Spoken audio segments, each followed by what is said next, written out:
Hello my dear students, आज हम शुरू करने वाले हैं क्लास 12 यूनिट 1 सॉलिड स्टेट। तो चलिए स्टार्ट करते हैं। स्टूडेंट्स, आपने अपनी पिछली क्लासेस में मैटर के बारे में पढ़ा होगा। मैटर की 3 स्टेट्स होती हैं, सॉलिड, लिक्विड एंड गैसेस। आपने अपने चारों तरफ जो भी सब्सटेंस देखते हो उसमें सॉलिड सबसे कॉमन है। ओके, सॉलिड कॉमन है, वो किस वजह से है, ये उसकी एक प्रॉपर्टी उसको डिफाइन करती है। आपने मैटर के बारे में सुना है जिसकी 3 स्टेट्स होती हैं, सॉलिड, लिक्विड एंड गैस, जिसमें सॉलिड सबसे कॉमन है जैसा मैंने आपको बताया। लेकिन क्यों कॉमन है वो देखिए आप। रिजिडिटी, जिसे हम कहते हैं कठोर। रिजिडिटी मींस जो सॉलिड के कॉन्स्टिट्यूएंट पार्टिकल्स हैं वो आपस में इंटरमोलिकुलर फोर्स से अटैच होते हैं, उनके बीच में जो फोर्स ऑफ अट्रैक्शन होती है वो बहुत ही ज्यादा स्ट्रांग होती है। ओके, तो क्या होता है ये देखिए आप। फॉर एग्जांपल, मैंने एक कंटेनर लिया है जिसमें मैंने सैंड डाल ली। मान लीजिए आप, मैंने इसमें रेत डाल लिया, तो जो रेत के कौन सी पार्टिकल है वो एक दूसरे से बहुत ही स्ट्रांगली अटैच है, उनके बीच में बिल्कुल भी गैप नहीं है। कहने का मतलब इनके बीच में जो फोर्स ऑफ अट्रैक्शन है वो बहुत ही ज्यादा स्ट्रांग है, तो उसको हम कहेंगे रिजिडिटी। मीन्स वो बहुत ही ज्यादा कठोर है। लेकिन जो लिक्विड और गैसेस होते हैं उनमें जो मॉलिक्यूल्स होते हैं उनमें बहुत ज्यादा गैप होता है, वो मूव भी कर सकते हैं। जबकि सॉलिड में क्या होता है कि इसके जो ये पार्टिकल्स है तो उसमें फ्लूइडिटी आ जाती है। गैसेस के पार्टिकल्स तो और भी ज्यादा दूर होते हैं, उनमें गैप्स और भी ज्यादा होता है। तो लिक्विड और गैसेस में फ्लूइडिटी होती है जबकि सॉलिड में रिजिडिटी होती है। ये उसकी एक मेन प्रॉपर्टी है। ओके स्टूडेंट्स, अब क्या बताएंगे हम सॉलिड की डेफिनेशन। जो मेन डेफिनेशन होती है सॉलिड की वो क्या होती है।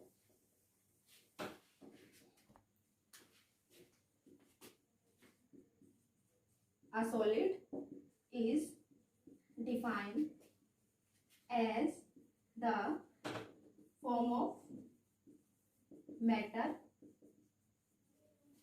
which possesses rigidity, results, definite shape,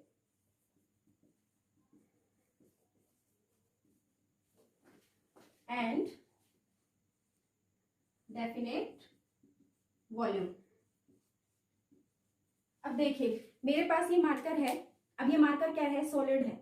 okay, इसकी डेफिनेट शेप है। क्या आप इसकी शेप को चेंज कर सकते हो? अपने अकॉर्डिंग नहीं कर सकते बिल्कुल भी, क्योंकि इसके जो कॉन्स्टिट्यूएंट पार्टिकल है वो बहुत ही क्लोजली पैक्ड है। ओके, तो हम क्या कहेंगे कि इसकी डेफिनेट शेप है और इसकी जो वॉल्यूम है वो भी डेफिनेट है। भाई आप एक गिलास आपके पास है, उसके अंदर आप एक लिमिटेड अमाउंट में आप पानी डाल सकते हो अपनी मर्जी से, तो उसको फिल करोगे तो वो बाहर निकलेगा। मीन्स उसकी डेफिनेट वॉल्यूम होती है, डेफिनेट शेप होती है, हम उसको चेंज नहीं कर सकते। ओके स्टूडेंट्स, अब हमारे पास एक क्वेश्चन आता है जो बहुत ही इंपॉर्टेंट है। वैसे तो सॉलिड स्टेट एक जनरल सी यूनिट है लेकिन बहुत ही ज्यादा इंपॉर्टेंट है। ओके, सो एक क्वेश्चन हमारे पास आता है, why some substances exist in solid form. आखिर क्यों कुछ सब्सटेंसेस सॉलिड फॉर्म में होते हैं वो हम बताएंगे। तो इसके लिए हमारे पास 2 रीजन है, एक intermolecular force of attraction and second thermal energy. So हमारे पास सॉलिड की 2 प्रॉपर्टीज ऐसी हैं जिसके बेस पर हम कह सकते हैं कि ये जो सब्सटेंस है ये सॉलिड है। So first intermolecular force and second thermal energy. अभी मैंने आपके सामने डिस्कस किया है कि जो सॉलिड होते हैं उनके जो पार्टिकल्स, कॉन्स्टिट्यूएंट पार्टिकल्स होते हैं वो इंटरमोलिकुलर फोर्स ऑफ अट्रैक्शन उनमें बहुत ज्यादा स्ट्रांग होता है। सो हम इंटरमोलिकुलर फोर्स ऑफ अट्रैक्शन की क्या डेफिनेशन देंगे कि force existing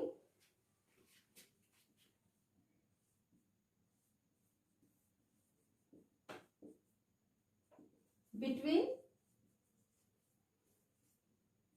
constituent particles is strong. Okay, and second हमारे पास आता है थर्मल एनर्जी। थर्मल एनर्जी क्या होता है कि आपके जो आपके पास कोई भी सॉलिड सब्सटेंस है तो उसमें उसके जो पार्टिकल्स हैं वो थर्मल एनर्जी को गेन करते हैं और वो एनर्जी उनको मीन पोजीशन पर ऑसिलेट करने के लिए रेडी करती है। ओके, मींस अगर हम थर्मल एनर्जी को इंक्रीज कर दें तो फिर उसके जो पार्टिकल्स हैं वो बहुत ही फास्टली मूव करते हैं और उनमें गैप क्रिएट हो जाता है। अब देखिए ये जो थर्मल एनर्जी है, पार्टिकल्स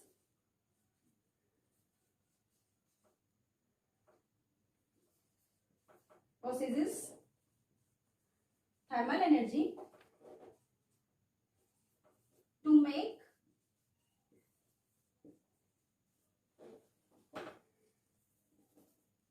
move faster।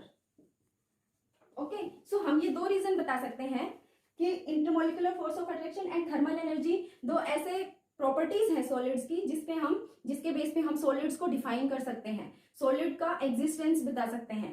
ओके, अब हमारे पास जो एक क्वेश्चन निकल कर आता है कि इनकी जनरल प्रॉपर्टीज क्या होती हैं, सॉलिड्स की जनरल प्रॉपर्टीज क्या होती हैं, कि अगर हमें इनकी प्रॉपर्टीज पता होगा तो हम इजीली हमारे आसपास के जो सॉलिड्स हैं उनको इजीली आइडेंटिफाई कर सकते हैं कि ये सॉलिड है।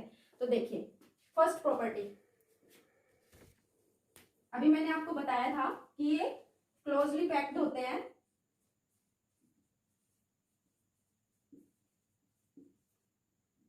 ये इसकी मेन प्रॉपर्टी है, that is intermolecular force of attraction is strong. Okay, closely packed होते हैं। एंड सेकेंड प्रॉपर्टी, इसके कॉन्स्टिट्यूएंट पार्टिकल एक फिक्स्ड पोजीशन पर ऑक्यूपाई होते हैं और अपनी मीन पोजीशन पर ही ऑसिलेट करते हैं, मींस वो जहां पर सेट होते हैं वहीं पे वो ऑसिलेट करते हैं, वो मूव नहीं कर सकते। सो इसकी जो सेकेंड इंपॉर्टेंट प्रॉपर्टी है वो हम कह सकते हैं कि constituent particles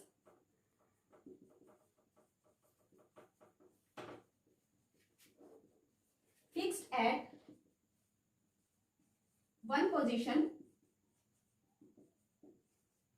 and oscillate at their mean position। Okay, so ये मेन प्रॉपर्टीज है जिसके बेस पर हम इसकी और प्रॉपर्टीज को डिफाइन कर सकते हैं। तो देखिए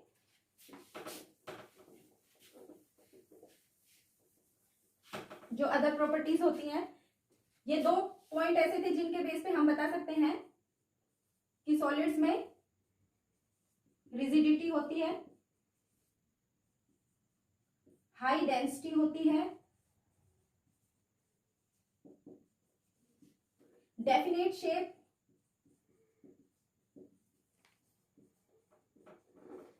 एंड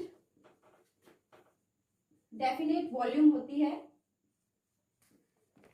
एंड फाइनल इनकम्प्रेसिबिलिटी। इनकम्प्रेसिबिलिटी मीन्स मेरे पास ये मार्कर है, अगर मैं इसको प्रेस करती हूं तो क्या ये दबता है, क्या ये प्रेस हो जाता है? नहीं, मीन्स हम सॉलिड को कंप्रेस नहीं कर सकते। सो ये इसकी फाइनल प्रॉपर्टी थी, इनकम्प्रेसिबिलिटी। ओके स्टूडेंट्स, तो ये आज की क्लास यहीं तक। नेक्स्ट क्लास में हम डिस्कस करेंगे how many types of solids, जैसे amorphous solid, crystalline solid. So thank you students.